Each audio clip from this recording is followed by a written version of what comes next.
Okay, hello. All right, so it is April, and we're going to go back to one of my first reviews. Okay.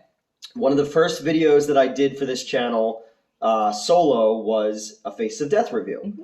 And this is something that you and I have had conversations about in the past, but you'd never seen it before. Correct. So, because I like these things where I let you take the lead, okay. Let's talk about Faces of Death. Let's talk about Faces of Death. So, before let's do a preamble of it. So, before you heard me talk about it, had you ever heard of it before? I don't know. Maybe? No, I did. I wasn't sure. Now I remember, because my favorite gore site, like, its tagline is like, Faces of Death was fake, this is real. Okay. So yes, I actually had heard of it. I forgot. I didn't know anything about it. I actually assumed it was another gore site. Yeah. That had been like... So you know that they're making a Hollywood movie out of it? I didn't know that. Because I Googled it and I saw that it had sequels. I didn't know there was like a Hollywood... but now they're doing a movie. They're using the title. It's the kid who played Max's brother on Stranger Things. Okay. He was also in the Power Ranger movie. Okay. He was the Red Ranger, I think he was. Not the one who killed a man. No. That's the show. They're doing I guess they're doing I don't know, maybe like a torture porn kind of movie, you know. So this movie was essentially, and I talked about it in the other video. It was a feature effects reel for this company. They were brought in to do something that was going to be for the Japanese market. And it was just going to be a series of vignettes. That explains one thing. Yes. Sorry. But the whole thing started as, news channels have a lot of footage of death and murders and car accidents and train crashes and shit. So their original plan was to use all that, and then they found a lot of that shit to be too fucked up. Oh. Well, that's what the series became. Okay, You know, you have, after Face of Death 2, it became more of that it is metalcore fucked up shit, and then you have Traces of Death, which is even more fucked up. Okay. But part 1 and part 2 kind of follow the same. Francis P. Gross. Okay, yes, I did notice his last name was Gross. So he was an actor. He was on Friends. His last name is just Tall, by the way. But and then in part 2, his brother is the host because Francis P. Gross saw so much death that he killed himself. Oh. The character did. Okay. I was like, oh no. But part 2 starts with real footage of the camera is inside a crematorium with a body burns up. That's kind of sick, actually. Yeah. So I don't know if you know my Face of Death story. I think so, but I will tell my Face of Death story one more time for anybody who didn't see the original one. There used to be a video store in my hometown called B&C Video in Marlton, New Jersey, and they didn't care what you fucking rented. It was in walking distance, riding our bike distance from my house, and that's where I saw Evil Dead for the first time. I Spit on Your Grave for the first time, Cannibal Holocaust, all that stuff. Actually, no, Cannibal Holocaust, first time I saw was at the Pensacola Hoyts Theater, going into it knowing nothing about what I was getting into. So on the, I think it was Grindhouse Releasing, put out a DVD in 2003 maybe, and I'm on the special features, and it's back when I had the short spiky hair. Oh hell yeah! With the blonde. With the blonde, I was gonna say with the blonde. So I'm in 5th grade, and the dude Mark who works at B&C Video, we were talking about messed up horror scenes and stuff like that, and I don't remember what movie it was. It might have been Dawn of the Dead or something like that. And I was like, oh, it's got the most gore I've ever seen. But you got to remember, this is 1992. Yeah. You know, there is no internet yet for us. I know. All I have is Fangoria magazine, which I was an avid reader of. So this dude tells us about this movie, and he's like, yo, there's it's like bodies, a snuff film. It's real dead bodies in this movie. And we're like, oh my God. So I was like, well, do you guys have it? He's like, no, we don't carry it. So my friends and I, it was Kevin Orros, Billy Hogan, Mark DiNapoli, and this kid Michael Myers, not Mike Myers, but Michael Myers. And we basically called in a phone book called every video store in the area, and finally we found a place called Couch Potatoes. Nice. And it was 2 towns over. Oof. And we literally rode our bikes 2 towns over. Now imagine nowadays if kids did that. I mean, yeah. You know? Yeah. So we got there and... I told you about the time I accidentally walked an hour into another county. But yeah, that's different. That was but because we passed through and it says, welcome to Camden County. Okay. And Mark goes, we're in Camden. Camden, for anybody who doesn't know, is a notoriously bad place. That's why when my friend wanted to go to Warped Tour when we were 18, I think her mom was like, you have to take Metz, specifically me, because she didn't trust anybody else to protect her daughter in Camden. So which, like, per capita, it had the highest amount of crime in America at one point. Now it's so bad that the police there are it's like the state runs the police. Like they had to have like privatized police there. But you know, that's just one of those things. Like pretty much all their mayors get arrested. Yeah. You know, if you ever saw the movie American Hustle, fucking Hawkeye plays the mayor of Camden, who got taken down in this whole scheme. And my dad's dad, who's my namesake, who I only met twice, 3 times in my life, he was a cop there, and basically they used to do really shady, shitty stuff. One of the dudes had a heart attack in bed with his mistress, so they dressed him in his police uniform. He died. They dressed him in his police uniform, put him in his car so that they thought he died on the job, so that nobody would find out about shit. Fucked up, right? Yeah. So we go, and there's a 7-Eleven in that parking lot. It's a Cumberland Farms now, because I used to live over there, and we asked this dude in the parking lot to rent the movie for us, and he says, "Yeah, I'll do it for $20." So we gave this dude $20. He rented the movie for us. We rode our bikes back 3 fucking towns, and we prepared to watch this movie that we thought, like, this is our Vietnam. We're gonna pop our cherries right here because we're gonna see, like, you think Friday the 13th is the shit? No, this is the shit. This is the real. And then we were like, oh. That's what this is. Also, it's nice to know that teenagers have not changed whatsoever. No. It just, the medium changed. Instead of the myth, the faces of death, like, go rent it, you know. Instead it was like the shock sites, not even specifically gore sites, but like fucking Goatsy, Tub Girl, Two Girls, One Cup. Well, because the first one I really remember was Rotten.com. Yes, that was one of the precursors. That was the first one I remember. I think that was around when Cute Dead Boys was also around. Okay, I was in college. When somebody, because it was E-Bombs World was like one of the first thing I found, because there was like the peanut butter jelly time, and then like the ultimate showdown of Ultimate Destiny or whatever it was, like those videos, and the Yata guys or whatever. But then like Rotten.com and just scrolling through that and just trying to freak out the people in our fucking dorm.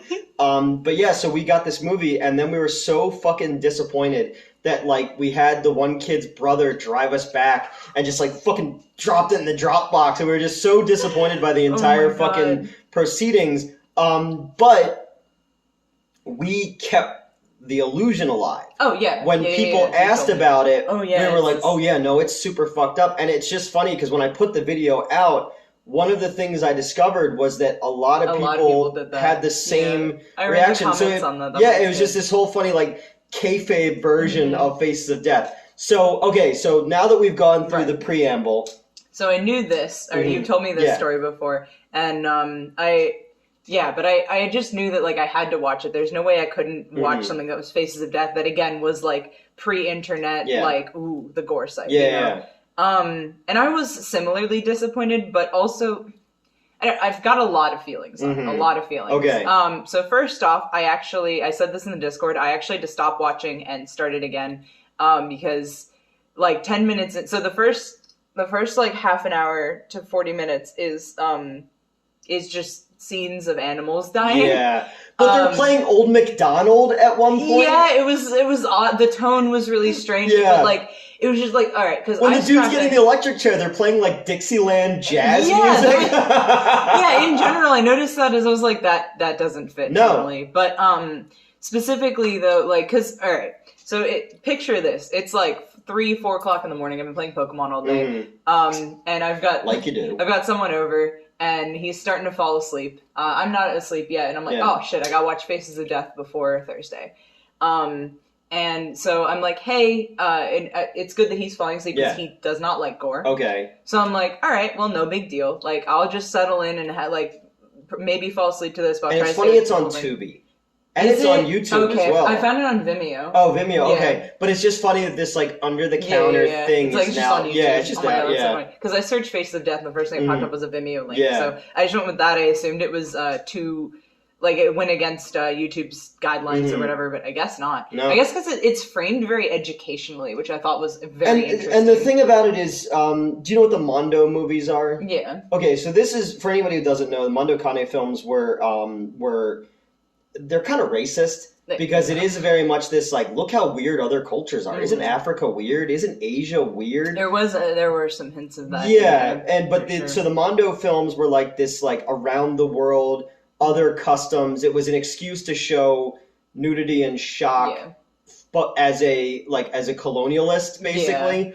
And this was like the next progression of that into the VHS era. This came out in '78, right? I think I looked it up. 78. Yep. And it was one of those things where this was huge in Japan. It was fucking massive in Japan. Which the reason that I said earlier, that explains that one thing, is they have a whole segment. So the construction of it's actually very interesting. I liked the overall documentary vibe. I liked that they so they start with like, nature killing nature, man killing nature, man killing man. And the different ways that can manifest, man killing himself. They do touch on suicide, and they play the most tonally weird song for that. That was like cheery. I was like, what is happening? Then they do like the afterlife stuff, like the ghost stuff. Yeah, exactly. It wrapped up with ghosts. Yeah, but and then birth at the end. I did think that was interesting. I liked that as an overarching story. Like, I liked the way it looped back around and how they had the afterlife. I did think that was a little like, all right. But I liked the construction of it. It's very well constructed. I don't know. But the first like 20 minutes or so is just like, oh, right, sorry. What I was going to say, when they were talking about World War II, they mentioned that Germany was aided by Italy, but did not mention by Japan. And I realized that that's because it's aimed towards the Japanese market. And this was only 33 years after the end of the war. Yeah. So I get it. Yeah. But I remember like, oh, that's kind of strange. So like, right when I remember watching it being like, it wasn't just okay. But then you said that it was aimed towards Japanese audiences. Like, there we go. Yep. But so I actually so I'm settling in. I'm looking forward to having a good time, enjoying my gore while he sleeps because again doesn't like gore. Which, side note, the amount of people who get involved with me who are like super freaked out by gore is kind of hysterical. Yeah. At one of my exes, before I had my back piece, and I told him about this plan, he was like, you can't get that. And I'm like, okay, so that's not, like, we broke up for different reasons, and I got it later, but, like, that probably would have been a deal breaker. I'm like, I wanted this tattoo my entire life, and you can't tell me what to do with my own body. Exactly, yeah. That's more the problem is, you can't tell me to do my own body. But I digress. So, I put it on, and he's like half awake still. So he's like watching me react to all these animal deaths and like the slaughterhouse footage and whatnot. And I'm literally shaking. Like, it was so distressing. It was the same thing when we were watching Necromantic as well, with the skinning of the rabbit and all that. Yeah, I didn't like that either. You got to see that in real time. This was worse because every time something ended, it would be another one. Yeah. And I was forcing myself to watch through it because I was like, well, I know I have to review this movie, so I'm going to just get through this one more clip. Oh, God, there's another one. And I end up just stopping and being like, nope, I'm going to bed. It is weird. Playing more Pokemon, going to bed. Yeah, it is weird, the sensory, like that. No, the desensitization that we talked about in before, the again, of like review. Animals and stuff like that. It's like, well, yeah, that's where our food comes from and all that kind of stuff. But it is something to see how the sausage is made. Right. And like, the thing is I was never ignorant to that. I've been saying for many, many years that if we are in a post-apocalyptic scenario, I'd become a cannibal before I'd eat like animal meat unless someone killed it for me. That's actually how I play Minecraft. It's kind of pathetic. I feel bad killing the animals in Minecraft. So, like, if I'm playing with somebody, they have to kill the meat for me and then send it to me. Animals or, like, are just throw it at me. People, though.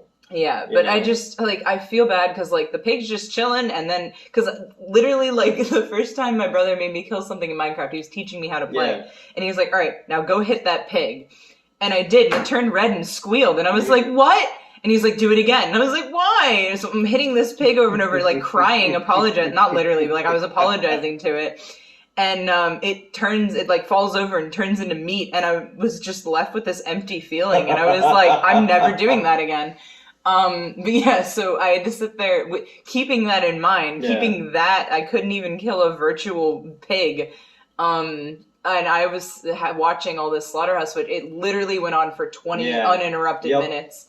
And it kept looking like it was going to end, and then it wouldn't. Yeah. And then finally it starts turning around because they go on the alligator segment, and the guy falls in the water, and I felt myself visibly relax that it was a human dying this And all time. that stuff was clearly faked. Yeah. The animal, the gator thing, the guy in the house. So wait, all the slaughterhouse footage, though, was real. There was a considerable amount of real stuff in there. But, like, even if you rewatch, like, you know the part where the colt is like eating the thing. So that was like the producer. That was like the producer's friends coming, and they built this. I was like, "There's no way they actually." No, they built this thing with like flank steak and stuff like that. And they had them and they got these girls because they were like they would come and do nudity and stuff like that, or like when they went and they filmed the thing where the dude gets beheaded. Yeah. They filmed it in California, and it was supposed to be in, like, Saudi Arabia. I was gonna say, it didn't really feel like a Middle Eastern. But if you look at it again, there's no... The body is all off because they had to build a head they could cut off. Well, the neck was made of gelatin, and it was so hot outside that they had to get it quickly because it just kept falling off. But that's why, like, his... I was gonna say, I've very rarely seen a beheading where just one shot did it. And that explains was because gelatin. And they're like, shit. So these effects guys were just told to just put all this stuff together as quickly as they could. They did a very good job, I will Even say. the monkey, they did a good job with that one, because that was fake, obviously, too. That was so upsetting. So, okay, that was the thing, is so I went to pick this back up, and I knew that I'd have to sit through at least a couple more minutes of animal death. So I was actually playing Pokemon while watching it. So I just, like, I could handle hearing it. I knew that I'd be able to talk about what I heard. But I did not actually watch all of the animal stuff. I physically couldn't. Yeah, like the monkey, feeling like shaky the and monkey was fake. Sucked. They built the thing. The monkey, I couldn't stop watching. That sucked. But... They built a fake head. They had rubber mallets and stuff like that, so the monkey wouldn't get hurt. That wasn't real. And then it was funny that a couple of years later, that same effect was in Indiana Jones. Yeah, that was interesting. But okay, so overall though, I felt like a lot of it was me waiting to get to the good part, and then as they were starting to go through it, I realized that it was framed more as a documentary than like, because I don't know how to word what I thought it was I thought it was gonna be similar in vibe to ABCs of Death, where it's like, here's a death, like really fast, 1,000 ways to die, basically. With like maybe a snarky commentator or something, but this guy was like, very deadpan about it. Like I said, almost an educational vibe. And I think that's how they were able to get away with a lot of the stuff too, is by framing it as we're presenting this to you, but separated from the starkness of it. Definitely, because there was like, I noticed like during the animal killing, there was that vegan slant. He talked about how he never, like, when it was what were they skinning? I forget what it was, but it was right after the sheep, but he was like, I know I'm never gonna wear like animal leather on my body again. I was like, that's interesting. But then like, because he does talk about how, like, you know, it's also just how we eat. He showed the farmer and whatnot, which that was kind of neat, but like that was actually less distressing because I knew at that, like, I already knew that when you behead a chicken, it's running around and flopping all over the place, that it's not actually feeling anything. That's a like latent neurological response. So that didn't bother me too much, thankfully. Although they kept closing up on the head and it was really upsetting. Yeah. But like, again, this is coming from somebody who I literally cannot eat whole fish. Like, someone will put a whole fish in front of me, I cannot do that. Every time I've had lobster, it's just been the tail. Like, you cannot give me a whole lobster. I am distressed about it. Why, Metz? Why?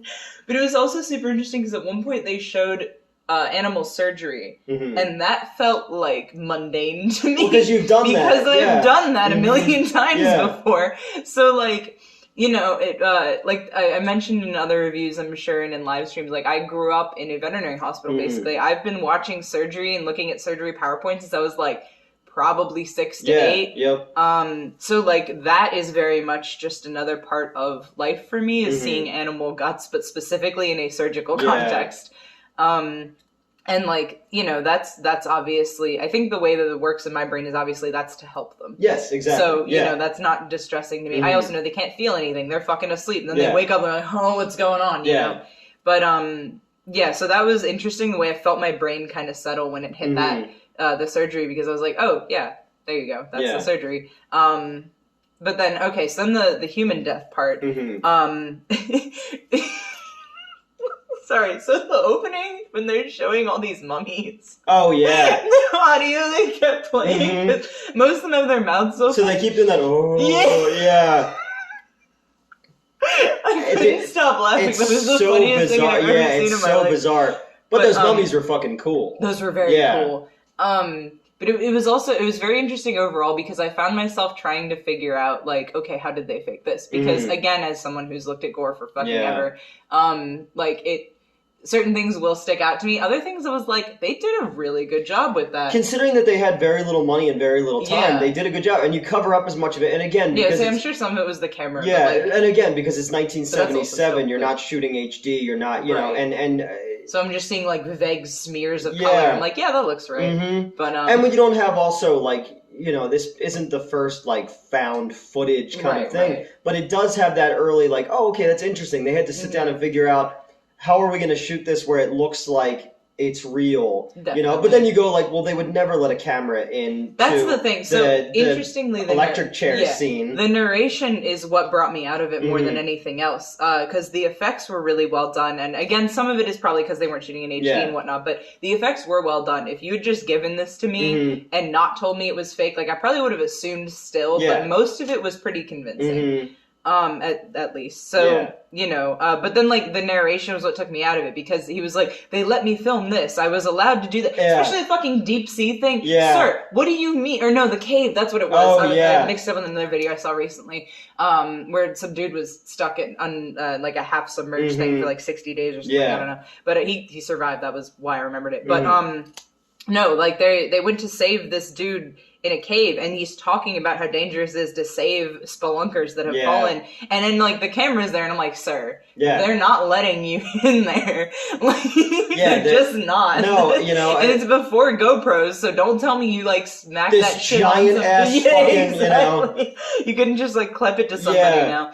But, the bear attack. The bear attack reminded me of something. So, you probably heard of, I think it's called Grizzly Man. Yeah, I forget. he forgot to take the lens cap off, but it's just the audio. But the audio is fake, apparently. Oh, really? They never released the real audio. But I believed it was real for a long time.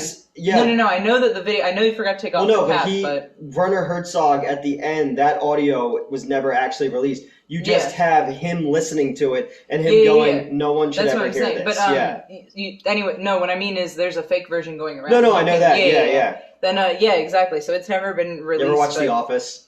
Briefly, where he was talking about the movie Wedding Crashers, and he goes, well, I went to go see the movie Grizzly Man, but it turns out I was in the wrong theater and I was seeing Wedding Crashers, but I stuck around because that's the thing about grizzly attacks. You never know when they're going to happen. That's amazing. I think I was Googling grizzly or like bear attacks in general recently. Not recently, like 6 to 8 months ago, but that's recently to me. Yeah. But because I want a tattoo on my abdomen of where it looks like something slashed me real aggressively. So I was hoping to find like some sort of realistic reference, and I just kept finding like articles about it. I can't find like pictures. I'd probably do better on my favorite gore site, but it's been going down a lot lately, and I'm really nervous about that. But I don't know why that's happening. I know the last time registration was shut down for a little bit because someone on TikTok made a fucking video about it, and so there was an influx of like these. First of all, teenagers who aren't supposed to be on there, which, yes, I know I joined when I was 15, but I wasn't there to be a fucking asshole. Yeah. And then they're, like, commenting on all these, so you're all so fucked up. Like, no That's what shit. They're there for. Like, we're laughing at dead bodies. What do you think we're here? Like, what are you hoping to change? There is a thing, I was talking about it in the Autopsy of Jane Doe video, where there is that part of our brains that wants to confront it, and just see what our reaction is to it. Yeah. Because I don't want to see that stuff. Like, I'm not that. I've seen the real thing, and I don't need to see that again. So when you see it in a movie, like I was talking about, like the Autopsy of Jane Doe, or Pet Sematary, where yeah. death is presented as stark. Yeah. And then you watch something like Friday the 13th, where it's like death campy. is camp, and you know, so there is that difference. But I remember when I first got dial-up internet, going and looking at like the Vic Morrow thing from the Twilight Zone movie, or seeing like Bud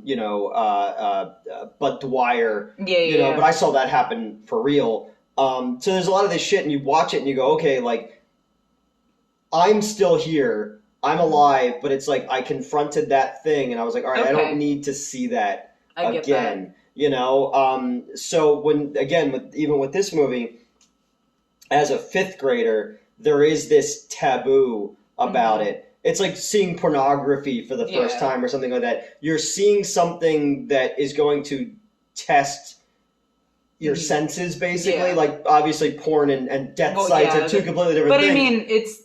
But I mean, when, at least in that age range, it's kind of a similar thing, because you're getting told you can't handle either, and then you find them, and you need to handle them because you need to prove that you are.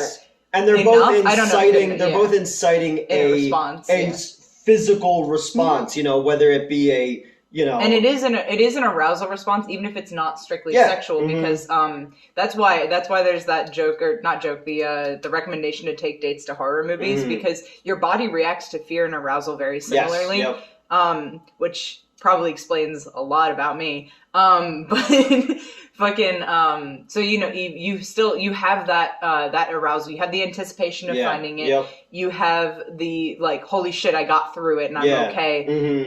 Well, I guess not everyone makes it through those okay, because I'm still upset about the fucking animal stuff. So but at least, like, even though we're talking about it in the necromantic one, where even if you're desensitized by thing, we don't, even when you see something go, okay, I've seen worse or whatever, you are still getting something out of it. So there is still, like, you feel empathy for the animals. Yes. You know, again, or if you see, like, the Columbine video or something like that. I was about to say which one. Well, no, I mean, but I know what you mean. You're talking about the your brain goes to what would I do in that situation? Right. What would I do? Like, is even like in the beginning of this movie where they pull the skin back on the skulls and stuff like that. You go like, sick. No, it is, and again, it's like one of those things where you go, oh yeah, that's just what we look like. Yeah. You know, and that's the whole thing. It's like, because I've told you before, I used to have the tape of my jaw surgery. Right.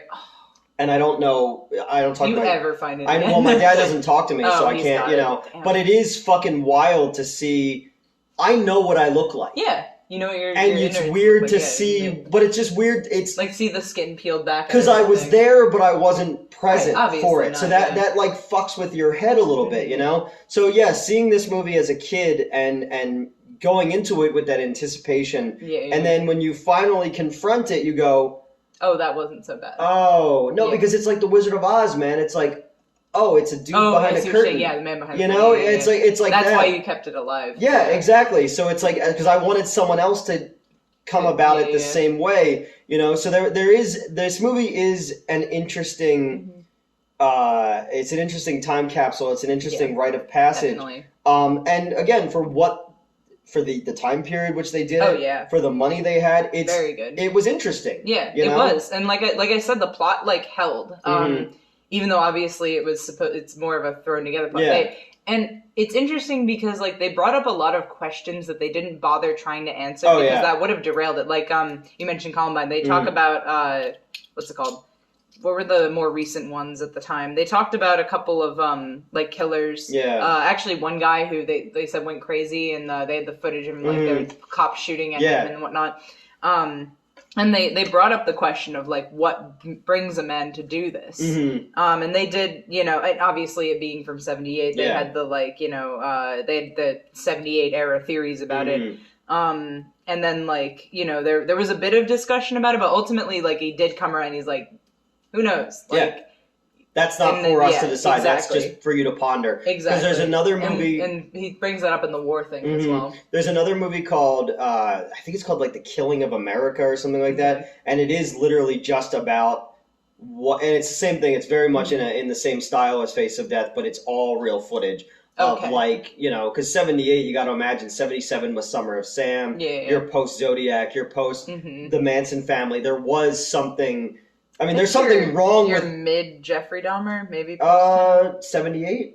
Yeah, he was around. I know he was in the late 70s. Okay. Hold on, I could be wrong. But like again, you're in this time Yeah. period where I think the biggest difference is this movie was made in an era of like early cable news, early 24-hour news cycles, where in the 78 and 91. I was okay, correct. all right. Anyway, so you're in that time period of, you know, they go, oh, people weren't like this before, and it's like, no, they always were like that. It was just now we know more about it. Like, you know, they go, you see now social media has made it even more. Yeah. You know, it's like, yeah, there's always been this kind of shit going on. It's just now we see it more often, and we're faced with it more often, and that's what is interesting. Again, this isn't a great movie, no, or but anything it is like an that. Interesting movie. And it's again, I'm glad I watched it. Yeah, it's that interesting time capsule of exploitation cinema that also asks questions, that also created its own mythology, because you got to think, if it came out on video in like 82, 83 or whatever, I saw it in 93, and it had, I was trying to figure out when you would have seen it, because like,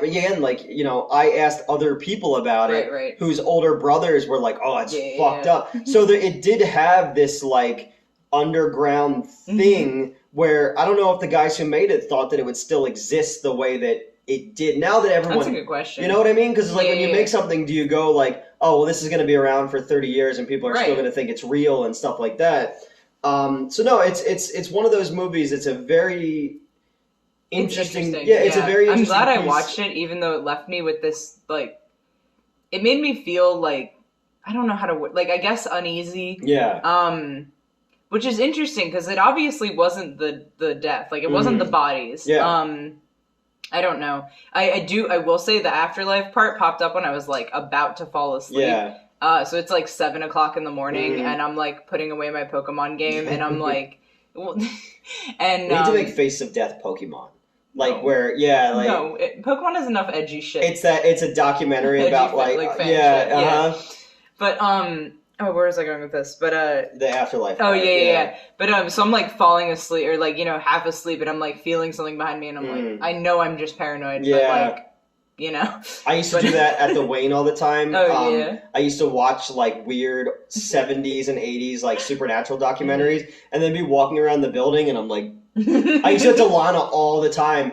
We'd be like talking about like mysterious creatures, which was like this Bigfoot one that Rod Serling narrated, and she's like, "Stop talking about them." Now I'm closing, and I can't stop thinking about like the fucking Mothman is in here with me or something. Yeah, the afterlife stuff was interesting. It was a weird divergence, but it's also like, if you look at the cycle, the cycle works. You know, and then the credits of just like this woman playing with her baby in the water, it was super fucking weird. With that end song, with the song and everything, it's like, this is why Jesus doesn't come back to Earth or something like that, and I'm just like, I don't know how to feel it. Wasn't that the line in... It was something like that. What was the line in Spy Kids 2? It's like, do you think God stays in heaven because he's afraid of what he created? I was like, this is a kid's movie. What the fuck is this existential shit, Steve Buscemi? Yep, that cycled a few times. Yeah. But, but I do, of course, want to talk about the cult scene. I have to, legally. I then knew that he was a complete madman. Oh my god, that was hysterical. But, they cover... I guess 2 cults. They did they refer to the like when they went to Africa as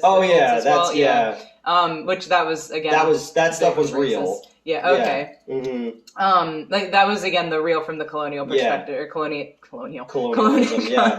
Yeah. Fucking colonizers. But colonizer perspective. But then you get to that cult, which again, I knew immediately they did not allow him to film it. No. Even if it was, because the excuse they gave was like, oh, he wants more people to like know about this or whatever. You wouldn't show the ritual itself. Yeah. I don't know. I just feel like that was a little, that took me out of it, but it was worth it because these motherfuckers, he's talking about how they eat parts of the body to like stay immortal and shit. And I'm like, okay, whatever. And then they like cut the guy open or like sharing intestines. Yeah. And then I'm like, all right, you know, they sound a little like hot and heavy here. Like the way he's like describing how they should eat it and whatnot. And everyone's kind of moaning a little bit. And I'm like, I don't think that's very, because then it's like, then it turns into a full-blown orgy. Yeah. The chick's like rubbing blood all over herself, which like such a mood. But they're all like stripping and rubbing blood. And then the guy like puts his hand up to the camera. Yeah, It was the fucking Blu-ray funny. for this movie I got, and it had the whole documentary on it about the making of Faces of Death. I don't know. That's fine. The making of Faces of Death, and they went and got these people, and they're like, yeah, we just told them to just start doing stuff. And then, like, the girls are all rubbing themselves, and they didn't stop it. They just let the camera like, roll, right, you sure. know? But apparently the day that they filmed the beach thing, apparently a real body had washed up on shore right before they got there. Oop. So the police had to come, so they had to move everything down and all. And I was like, that's kind of interesting. We'll say that. Very attractive man that they used the there dude, for the cult leader guy. Oh, no, I meant the dead surfer okay. dude. He was very hot. Mm-hmm. But and that was the son of the director, I think, because he was so thin that they could build the thing on top of him so that they wouldn't actually hurt him when they cut the thing. That's and I was like, oh, that's kind of funny, you know? But he was like 17 or something like that when they did it. Yeah. Pervert. Shut up. But yeah, those were the highlights for me, I think. And then like I said, the suicide thing was very tonally weird. Yeah. And then the part where the guy's parachute fails. I don't know if that was real or not. I think that was real. I was gonna say, because there is back mentioning 1,000 Ways to Die again. They had a Survivor segments at the end of the first season, like every episode of the first season. They dropped that, which is a little unfortunate. I did like that, but one guy, he's skydiving with his girlfriend, wife, whoever, and she like passed out and like her parachute starts fucking spinning and shit, and like she survives. She fucking like crashes into, but she survived with like relatively little damage, and that's the whole like if you pass out while falling, you like your body goes limp, so you're good basically. But it reminded me of that because even though that's shot from above, and obviously the one we saw in Faces of Death is shot from the ground, it just had that similar, like, especially when they played it back in slow motion. Yeah. Actually in both of them, but specifically they played it back really slow in Faces of Death. Yeah. So because he was like, I don't think this was painless, and they're like, you're watching the guy struggle in slow motion. It's just really, that was interesting. That's like the falling man on 9/11, seeing that, you know, or... I mean, totally different, but King of the Hill, when Peggy's gonna jump out of an airplane and her parachute doesn't go off and she's completely paralyzed, like she's in a complete body cast. Oh god. Or, well, did you ever watch Frasier? No. Okay, so on the show Frasier, Frasier was a psychiatrist on the radio. Okay. And his producer was this woman, Roz. Roz's dad in real life was a Philadelphia newscaster who died jumping out of an airplane on the news. Okay. Yeah. Mm-hmm. Wow. Jesus. Yeah, right? Crazy. That's nuts. Mm-hmm. But yeah, they had a lot of jumpers in that because they also had during like the natural disaster segment when the building was on fire. Yeah. And the only way out is down, like 35 flights or something. And then the one suicide was also a jumper. Mm-hmm. I don't know. That style of death does scare the shit out of me because I'm afraid of heights. Yeah. I know. I'm aware. I don't know what exactly you're referencing. You could be referencing two different things. Well, we were talking about at the hotel. Oh, yeah, okay. Last year in April for the I thought you were talking about how I'd get up to I'd change the Oh, no, that too, I couldn't get down. Yeah. I'm like a cat sometimes. Like I'll forget I'm afraid of heights. I'll climb up on something, and then I can't get down. Like I froze. I actually had to do that at work yesterday. Someone wanted like the last item, and it's up on the shelf, and everyone else was busy. So I had to get a fucking ladder and climb up there. And I warned the new guy. I'm training the new guy, and I'm like, hey, so I'm afraid of heights, by the way. So I'm gonna not, like... Yeah. And he had been seeing me as, like, this chill person the whole time. And then I climb up there and I'm like, take this, please. We need to call the fire department. Yeah. Hopefully Superman saves you out of a tree. No, we were at the... No, yeah, the hotel. We were at the hotel. We were on the top floor in the suite. And you were just like... I dissociate horrifically. Yeah, yep. And I don't know. That was weird. I don't know. Yeah. That was a lot. But, that was a lot. That's the thing is like, but yeah, I'm so afraid of heights. I would never die by falling except in that instance, I guess. Like I'm never gonna go skydiving. Someone tried to get me to. I did a while ago. I did it on my 17th birthday. I wouldn't enjoy it. There's no point. It was cool. For me. Obviously it would be for other people, but like, dude, I can't even climb on a fucking counter and get down. You think I'm throwing at myself on a fucking plane? No, thank you. I used to have to. So when I worked at Screenwave, the warehouse was like 20 minutes away from the main office, and it was like there were 3 levels to it, and I used to have to like parkour myself because I was by myself there, but there were cameras there because he could, and also like audio because he was a paranoid weirdo. But like, so they had all these like crates that were on wheels that would have all the different things for different conventions and stuff like that. So I'd have to pull them out, lock them down, climb up it. Like now I'm like fucking Pitfall Harry moving around. Jesus Christ. And then one time, so I was on the top row. And they had all these like mover blankets, and all the arcade machines for the thing were up there, and basically I couldn't get down. Yeah. So I was trapped up there, and I'm by myself. So I'm like, okay, so what I'm gonna do is I'm gonna fall, and I'm just gonna go limp, and that's what I had to do. You know, and they can see me on the cameras and hear me, but nobody did anything. And they even said, they're like, "Oh, we were watching. We thought it was funny." I'd kill a man. I'd kill a man. But yeah, so I just dropped and just tried to avoid anything and just went limp and then rolled and got back up. But it's like, I had to, I'm like, because I'm... That's the thing, I wouldn't physically be able to do that. It's specifically the falling aspect, I guess. Or like, whenever it would flood because they were like downhill, I would have to go over there, but I have to climb up stuff to get behind stuff. So now I'm like, if I can't get back out of here, I'm trapped. Yeah. You know? I always had a fear of, there was an X-Files episode where, I think it was Ryan, who's Deadpool? Ryan Reynolds. Oh, yeah. Is like... He's in X-Files? Yeah, he gets killed. I watched it years There's ago. 2 girls who have like psychic powers because they were born like at the same thing with some moon or whatever. And he's behind when you were in high school, did they have the thing where they would put the key in and then the bleachers would come out? Yeah. So he's behind that and they crush him. Oh no! I remember that scene I used to be terrified of that when I was a kid. Yeah, because I remember like, because my antisocial self, during gym sometimes if we weren't like doing an activity, I would hide back there. I just imagine you're like, if there's a raccoon out in the trash can, I shine a flashlight on you, I see yellow eyes, and you're like, and you just scurry back. But I used to like hang out back there every so often when I got the opportunity, and because that was preferable. Yeah. But where's it going with that? Yeah. So then after I saw that, like I kept thinking about it. Like I'd still be back there. I didn't stop going back there. It was just like, wouldn't that be nuts? Yeah. I think I actually tried to find the like thing to extend them. I thought that'd be funny. I remember always where it was. Not able to. Yeah, but there was like this weird ass key that the I didn't have the key, exactly. Thank God they didn't give you the key. Jesus Christ. You'd be like luring people back there, you know? Hey, you want to play Pokemon? Oh my God. It's like a blood-filled water balloon all over. Ooh, nice. But yeah, okay, we could continue with Face of Death. I've forgotten because now my brain's playing blood-filled water balloons. Yeah. And the X-Files. The X-Files. I need to rewatch that so bad. I watched like so much of it. And I watch up to the movie, and then after the movie, it kind of falls apart.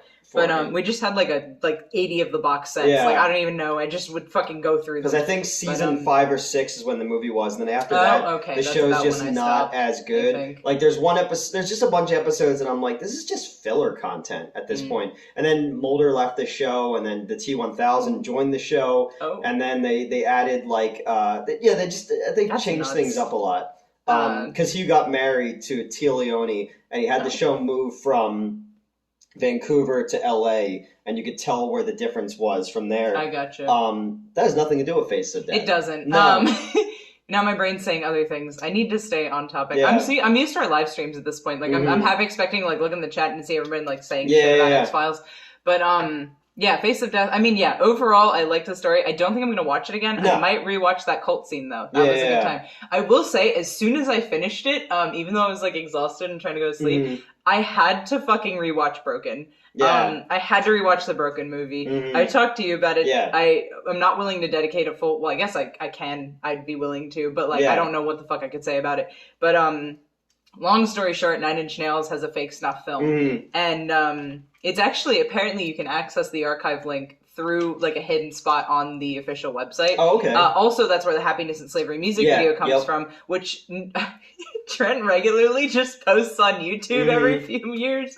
And it's very funny because it obviously goes against YouTube's guidelines. But he's just like, fuck it, and uploads it. And then like we can watch it for a few minutes and then it gets taken down. Yeah. But no, I remember seeing those. That was like the mid 90s. 93. 93? Okay. Yeah, I remember getting going to comic book shows and buying like, they would sell bootleg VHS tapes and it would be like, because they used to do these things. Do you want me to open that for you so you don't break your teeth?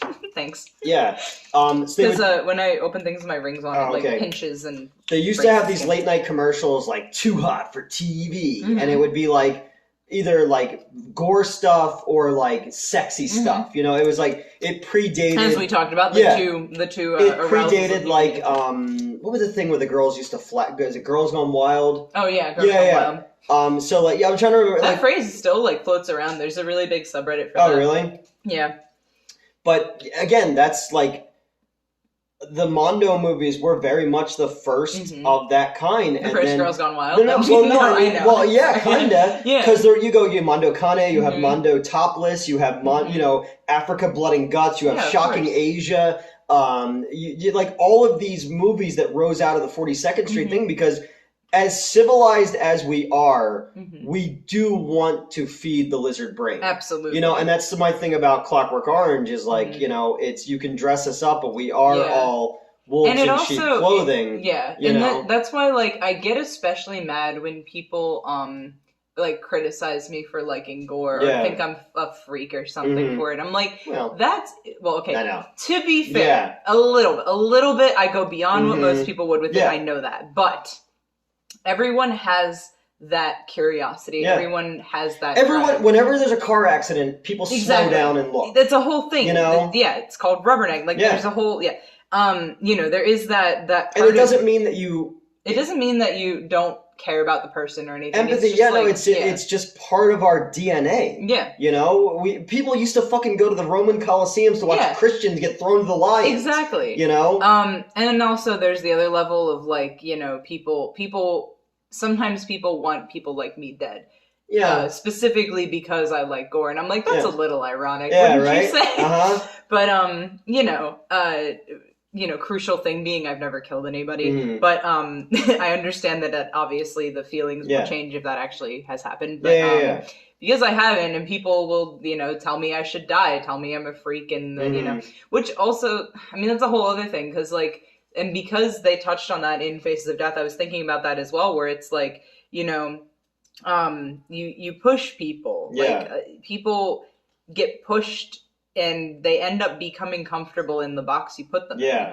And like I've mentioned before, I'm not trying to be edgy when I say that, like, if something changes and like there's visible gore or like someone dies horrifically in a movie or something, like I physically relax. I can feel it because it's comfortable to me. At this point, I know that it's part of me. Yeah. And that's not even trying to be like, oh, I'm so fucking cool. Fucking edge. It's just like, you know, it started as probably a lot less of me. Like, I've always had the draw to blood and gore. And I grew up watching surgery. But, like, you know, I got shoved in that freak box. Yeah. And I like it here, you know? And it was like, so I'm a child of the 80s, and the 80s was the splatter era when it came to horror movies. Now, you had Tom Savini and Rob Bottin, all this kind of stuff. And the reason that I was so into gore, not because there's a release, because, again, horror and sex. Yeah.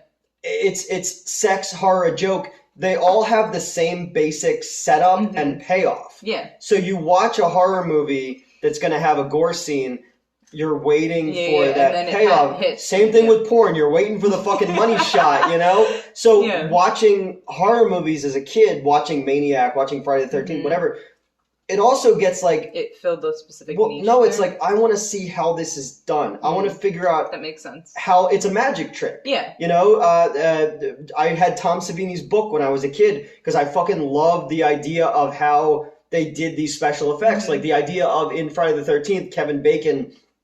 as the arrow comes through his throat and turns, like, well, they built a fake body and all this kind of stuff, and you're just like, oh, and there's just tubes and all this, and the way that Tom Savini blows up his own head in Maniac, like I wanted to learn how. Not like I want to see that. Yeah. I want to figure out where the edges are. Right. Because I thought about like, well, if I made a movie, how would I do that? So there is a lot of that stuff. And then watching Face of Death and like seeing it as a kid, and not even in an era of like where you could pop on a Blu-ray and see the behind the scenes of how they did The Exorcist or something like that. You look at it and you go, okay, I understand what this is. And that's the thing I thought was the coolest about it. And it's not like I like to see gore. Like, yeah, I like to see gore in horror movies. Yeah. I've seen the real... You mentioned that you don't like the real things. Yeah, because I've seen the real things. Yeah. I've seen dead bodies. I've seen an autopsy, you know? But it's also not... It's the repellentness of it, if that's a word. Repulsiveness of it just means that I am a functional human being. Right. You know, but I'm just saying, like, if you watched an Al Qaeda beheading video and you watched it as if you were watching the Weather Channel, you know what I mean? Yeah, that's fucked up. But if it incites some sort of reaction in your body, that just means that sensory-wise, you know what I mean? So that's why I found this interesting. I find all of them interesting. Like, again, the Mondo movies are so bizarre, you know, but you go like, this is just showing you what happens when you die, which we're all interested in. Yeah. People want to know, like, is there anything after that? I don't believe there is. I think when you're dead, you know? Yeah. Anybody who says, like, oh, I saw a white light, it's like, no, your brain is firing synapses, and you're probably hearing most hauntings are proven to be, like, pipes and shit. Yeah, exactly. But again, like, as I've said in the ghost video that we did, do I want ghosts to be real? Do I want aliens to be real? Fuck yeah. Because you look at the world, again, my life is a mess right now. You look at the world and you go, wouldn't it be cooler if there was more out there than what we see and hear? You know, the idea of like an atom and everything, and it's so small, but everything around it spreads out to infinity. The idea that, like, you know, energy, matter can be created but never destroyed. It has to just change form. That stuff I find interesting. I've always been extremely interested in paranormal stuff and extraterrestrial stuff and all that. But, like, I'm a skeptic because it's like, you know, it would be cool if tomorrow morning we found out that fucking Bigfoot was real. Yeah. I'd be like, dude, that's awesome. Fucking Bigfoot's real. Right. But I'm also not going to be like a person that's out there like, fucking Bigfoot's real. Yeah. You know? I also think that, like, religious people who don't believe in aliens, I'm like, all right, well, your God's a terrible city planner, though. The universe is infinite, but there's only one fucking planet that's got anything on it, and it's all the way over here. What's all this shit, you know? That's very funny. Right? Like, you know. On the subject of the afterlife, it's very interesting because I don't want to get too depressing. Yeah. But I have very staunchly needed there to not be an afterlife for a good majority of my life because, again, not to be edgy, life fucking sucks. Oh, yeah. You want me to do this shit again? I just escaped. No fucking thank you. I just imagine... I think about it every time I leave the house, basically. Like, when I used to have to wear, like, a polo shirt with the company's name on it. Like, the time that Ryan and Justin Silverman made fun of me when we had that meeting. Where they basically were making fun of the fact that I got fired for plagiarism because I plagiarized.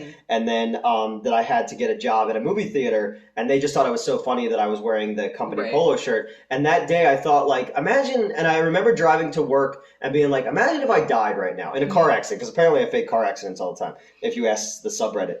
The idea that, like, that's what you're going to be wearing for the rest of eternity. Yeah. That would fucking suck. I think about that all the time. Yeah. Genuinely, like half the time if I'm proud of an outfit, I'm like, nice, if I died in this, I'd be happy. Yeah. Like...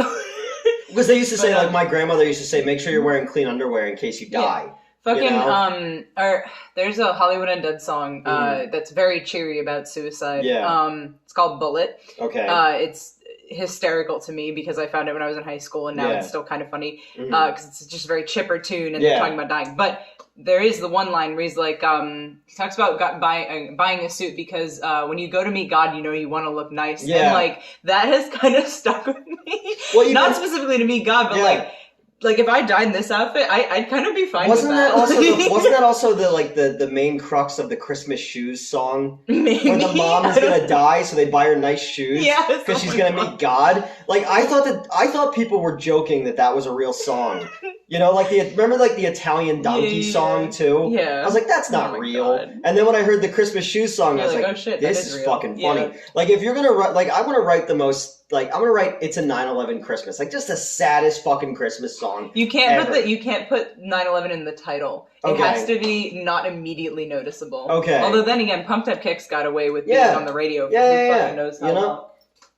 I thought I heard her do something. So I'm moving, so all my belongings that like I'm not using on a day-to-day basis are in my living room right now, and she's fucking again going back to parkour in the middle of the night. I'm just like, what are you doing out here? It's like a jungle gym. It's just something I thought about. Like imagine like I'm gonna be dressed like this for the rest of eternity. That's a good point. And people are like, what? Like what happened to you? Like I'm a ghost. I'm a ghost who dresses like a 12-year-old. Right. But it's also funny because like the times that I've attempted to end my own life, half the time I'm naked. Because it's like an instant, like, you know, it's not like I'm just already naked and then I'm like, fuck it, I'm gonna. And like there have been times like afterwards and I'm like, bro, what?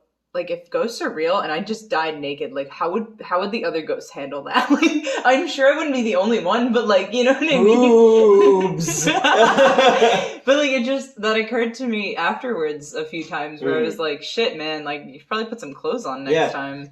Or like whoever finds my body, like especially because you know I was still living at home at the time. It's gonna be one of my brothers. Yeah. Like.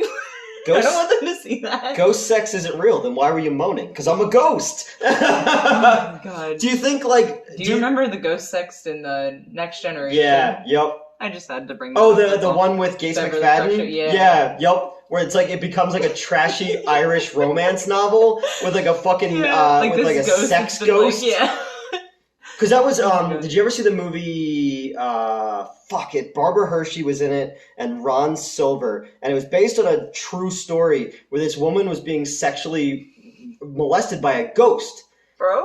And, like, it was raping her, and, yeah, and, like, so they took a picture, and it's the only time that, like, National Geographic was like, we don't know what this is, because literally the light doesn't, like, if you shine a light on the wall, it arced. It didn't go with the contours of the wall. Hey, what the fuck? Yeah.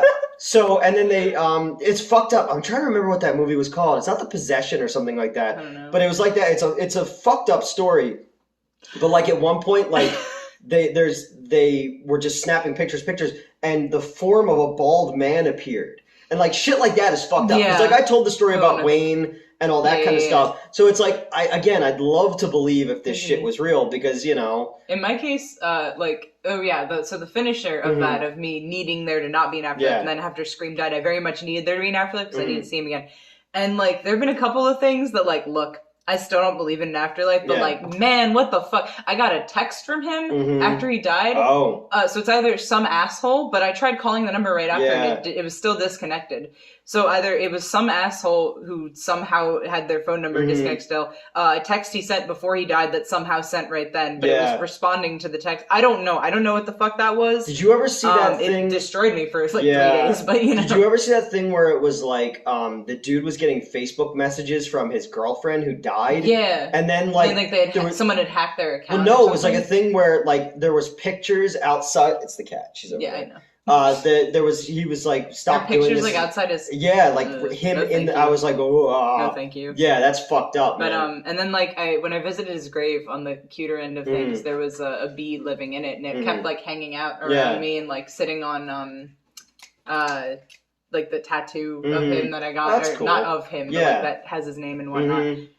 So I don't know, like a couple people who believe in ghosts in the afterlife and supernatural things have been like, oh, that's absolutely proof that, you know. And I don't know, I guess we'll see, right? But when I die, we'll figure it out, you know? And it's interesting because I cope with things a lot by writing, and one thing that after he died, I wrote a whole bunch of different, like anytime there was something, like second Wonder Woman movie. when the guy comes back. I wrote a whole fucking thing about that. Say wouldn't be able to make the same choice as her. No. Just putting that out there. But she's also, like, the dude whose body got taken over, she raped him. Yeah, like imagine if the genders were reversed in that movie. But it doesn't even have to be genders, but like it's just because you don't think about it because he's played by Chris Pine for most of it. But yeah, like it. But I mean, in the media that we have, where it's like, well, the guy's doing that kind of stuff. Yeah. Like if like he put his ex's right. spirit into another woman, and I guess it's like if Gal Gadot wanted to have sex with me, I would just. I don't think that's how you say her name. Gal Gadot? Oh, yeah. Is it Gal Gadot? Or is it Gal Gadot? It's a soft T, I believe. You're a soft T. What does that mean? So, anyway, so Faces of Death. We've gone off the reservation. We're kind of afterlife. The second one is very much of the same ilk, except it's you not. Said it has but there's more real in it. Is there a lot of animal death in it? No, not really. Okay, great. I'm gonna watch the second There's one. like a lot of shit in there too, like a lot more of, like I was saying before, like the news companies that have footage of like plane crashes and shit like that. There's a lot of that in there. Because again, when I ran the Stone Harbor movie theater, every Friday or Saturday night, if we had a really good weekend, I would just run a private 35 millimeter film of mine, and I wouldn't tell the staff what we were going to watch. And we had gone like 3 weeks in a row. I purposely did this. It was Mean Girls. Okay. An American Tail, the 5-0 movie. And then the third one was like, I think it was Blade 2. Nice. And then Face of Death 2. And people like got up and were like, I'm out. Oh, that's funny. Yeah. But no, it's interesting. And then of course then the floodgates were open for the Traces of Death one, and then for the Gore sites. I will have to go watch all that. Yeah. Because again, it's obviously it's a directly named precursor to my favorite Gore site, which by the way, I'm specifically not naming. Yeah. It's obviously it's a precursor to that, and I will say it was a little bit funny when you were like, if you're watching it like the weather, that's fucked up. Yeah. I reacted because I used to do that in class. Oh. And I totally understand why everyone thought I was like terrifying in college, because usually come in late. I had a trench coat because A, someone gave it to me, and B, it fit my 2-liter of Mountain Dew in the one pocket.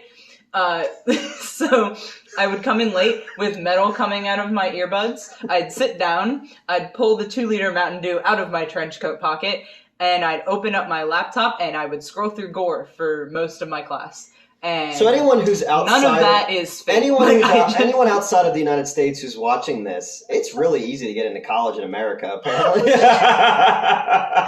I just at the time it didn't strike me as weird. And then I was like describing that to somebody because I was more flaunting the fact that my trench coat had pockets that could fit 2 liters of soda, and I described the full scene, and they were like, "You do realize you look like a school shooter there, right?" And I'm like, Did you see the one where, because in the new Star Wars movies, Kylo Ren kills all the Jedi things, and somebody did the one after the Mandalorian. They're like, "Grogu, you're cool. Don't go to school today." Oh my god. Again, it's just because usually I have some sort of reaction, but I was at my peak desensitization at that point. Or your pockets filled with tater tots, like in Napoleon Dynamite. Napoleon, give me a tater tot. So that's your introduction. But again, you're coming about it. I know I'm going backwards essentially. Yeah. So, but it was I can appreciate it from the backwards perspective. Like I said, it's clearly a precursor to all that shit. I like that it is a constant. You have the constant of every generation of teenagers is like, oh shit, dead bodies. And again, it is that rite of passage thing. And again, it's just like the same thing with they all kind of go together. Like I said, again, sex and violence are so combined. Yeah. Like as soon as filmmaking became a thing, as soon as someone could put images on camera, they said, "What do you want to see?" I want to see people fucking. Yeah. And then that becomes, well, now that we've expanded that. Black taboo. What's next? Well, I want to see death. I want to see death. It's like it's going to continue that way forever. And I'm not saying that's a bad thing, because I do feel like people do need to confront their own mortality, their own sensibilities. to figure out what they're comfortable with and not comfortable with. So I'm you know, as fucked up as it is and as disappointed as the movie was when I saw it, I am glad I saw it at the time when I saw it. You know, and it opened the door to a lot of other things, but it also made me go, like, when you do see the real thing, going like, well, I don't want that, you know? And so that was kind of my whole thing, is like, you confront these, you go on a roller coaster because you want to be scared and then get, you know what I mean? It's really interesting because I've never seen a dead body, not a human one. I've seen 1.5 million dead animals, unfortunately. And I want to, but also, like, I'm afraid that I'm not going to, I don't know, like, this was a lot more of a stressor for me many years ago, but, like, I used to be, because people be like, well, you only like gore because you haven't seen it real yet, and, well, no, again, because I think I told the story before that, like, when I was in high school, I wanted to get into special effects, and, like, there were kids from the, different schools that were like bad kids, and they said, well, we're going to scare these kids straight, so they took them to see an autopsy, and I had my parents and a psychiatrist both sign off that I could go see it, because I wanted to see what it looked like if I wanted to get into this kind of stuff. And again, it's not the sights, it's the smells of it. That's fair. And it's the idea that, like, we look like this, but then you open it up and you go, oh yeah, it's meat. It's what we are, you know? So, like, that was interesting, but it was the smells, and they put that shit under your nose. Like, because even in, like, the first time, Silence of the Lambs was the first time I'd ever thought of it. Oh, okay. Was, because this was in 2000, I saw that. Yeah, that's And then I saw Silence of the Lambs in the theater in 91. My grandfather took me to see it because he had read the books, and he was the sergeant of police. Bless you. Thank you. But, yeah, this was an interesting conversation. I'm glad we had both perspectives too for the video itself. Yeah. So yeah, I wanted to revisit this one because, again, I talked about I've been doing the channel for now almost 2 years, and this was the second What the Fuck Wednesday I ever did. The first one was Showgirls, which I still want to show you the pool sex scene and have you explain it to me. Like, how does that work physically? Oh, right, because we talked, that's something you cut out of, was it Maniac that we talked about? Oh, yeah. Yep. Behind the scenes. You'll never know. You guys will know. Yeah. But yeah, so it's like, so yeah, it's just one of those things where it's like, I talked about this movie on my own, and then I've talked to you about all these fucked up, you know, martyrs and Cannibal Holocaust and Sallow and you know. And I'm trying to go out of my way to watch. I'm like getting back into the shock concept because obviously, like, again, when I was like 14 or whatever, all that shit was going around. Like, I found 4chan way too early and shit. But you know, I went out of my way to go look at all these things, even though I knew I wouldn't like them because you know. I don't like shit. I'm super freaked out by vomit. So, like, you know, if I still wouldn't watch Two Girls, One Cup, I just hated it the whole time. Yeah. But like, you know, I'm kind of Tub Girl, the jar one, like. Oh, the jar one is fine because that's blood. I know, but it's just like seeing that shit. I saw a video when I was in college where a dude snapped an industrial mousetrap on the head of his dick. Oh no. And like that pain shot. I can imagine. And I was just like I became an innie, like. Oh, you just reminded me of something horrible I saw that I don't even want to talk about. But again, like, it's there are no, we don't need the dick trauma. Oh, I didn't like that. But yeah, just like these movies, you know, again, Sallow. Like, I'm gonna watch Human Centipede. I'm gonna fucking hate it. And I'm gonna watch it. And Human Centipede, Serbian film, like, I never need to see those again. Right, like, I'm doing those because I have to. Like, I have to watch these. Like, it's the Sallow same Sallow is in this. I put Sallow and Martyrs and Cannibal Holocaust in the same category. Okay. Where they're disgusting, but they're trying to say something. Okay. Like, anytime I see someone go this, I automatically think of Sallow because there is a level where they're making people eat human excrement. Ugh. And it is this idea the idea that the filmmakers are saying, we're like, this is bad for you. This is industrial swill that you're putting into your body. We eat at McDonald's. It's shit. You're putting shit into your body. How is it any different than eating shit? you know, and then that movie just has this really... Because one of them tastes good and the other one doesn't. Yeah, no, it doesn't, because I ate McDonald's when we were up at the studio that day, and I can't eat fast food anymore, and I had to take the video down, but I'll tell it again right here. Oh, no. So... You told this in the Discord. I got food poisoning, and there are bathrooms at the old studio, but there are not bathrooms yet at the new studio, so I had to take a dump in a bucket across the street at the dude's house, who's the only neighbor that we met, because he wouldn't let me go in his house, and... I get it, but... But again, I'm just like... Yeah, you're in food poisoning. I'm like, I'm in the woods looking around, and I'm just like, when does independent filmmaking get fun? Like, when is it not making me miserable? So Francis P. Gross, I'm interested to see how they do a Hollywood version of this. I am dying to know. Haha. Yeah. Haha, I didn't do that on purpose. But yeah, so it's interesting if you know, I always talk about this kind of stuff, that one thing leads to another, you know, led to hip hop. I think we told that whole story before, you know, and all that. And I do like watching, like going back and finding that progression. Yeah. And so this one you can tell was the first one where people could go, oh yeah, we could just do these. Yeah. You know, and again, in the VHS market where they were just looking for anything to put out there. Like, fuck it. Yeah, and I went to a 35mm screening of this when I was in film school. They did this and Blue Velvet the same night, which is an interesting double feature. But no, this is one that is going to always exist. Yeah. And it's always going to be a taboo. But when you watch it, you kind of go, oh, it's not really. Yeah. But it is the idea. I'm sad because I want to continue the mythos, and I know that, like... You can't anymore, though. I can't. You know? And, well, even if I pull it on somebody who'd never heard of Faces of Death, first of all, I'm way too fucking old to be like, ooh, my first time seeing death. Also, all my friends know. If I'm saying that something's fucked up, they actually believe it. Yeah. So, like, if I did, it'd be more of a prank than continuing the mythos. You know what I mean? This is fucked up to you? What happened to you, man? They're checking you for Mountain Dew bottles. I don't know how I survived my first year of college.